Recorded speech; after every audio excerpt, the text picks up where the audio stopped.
बिस्मिल्लाहिर्रहमानिर्रहीम अल्लाहुम्मा सल्लि अला मुहम्मद व अला आलि मुहम्मद। इब्न उमर रजी अल्लाह तआला अन्हु से रवायत है, उन्होंने कहा, एक दफ़ा हम नबी करीम सल्लल्लाहु अलैहि वसल्लम के साथ नमाज पढ़ रहे थे कि लोगों में से एक आदमी ने कहा, अल्लाहु अकबर कबीरा वल्हम्दुलिल्लाहि कसीरा व सुबहानल्लाहि बुकरतन व आसीला। अल्लाह सबसे बड़ा है, बहुत बड़ा, और तमाम तारीफ अल्लाह के लिए है, बहुत ज़्यादा, और तस्बीह अल्लाह ही के लिए है, सुबह शाम। नबी करीम सल्लल्लाहु अलैहि वसल्लम ने पूछा, फलां फलां कलमात कहने वाला कौन है?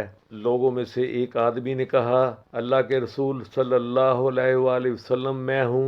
आप सल्लल्लाहु अलैहि वसल्लम ने फरमाया, मुझे इन पर बहुत हैरत हुई। इन कलमात के लिए आसमान के दरवाजे खोल दिए गए। इब्ने उमर कहते हैं, मैंने जब से आप सल्लल्लाहु अलैहि वसल्लम से ये बात सुनी, उसके बाद इन कलमात को कभी तर्क नहीं किया। अल्लाह ताला हमें भी ये जिक्र करने की तौफीक अता फरमाए। वीडियो को लाइक करें और आगे शेयर लाजमी कर दें और चैनल को सब्सक्राइब भी कर लें। जज़ाकल्लाह खैर।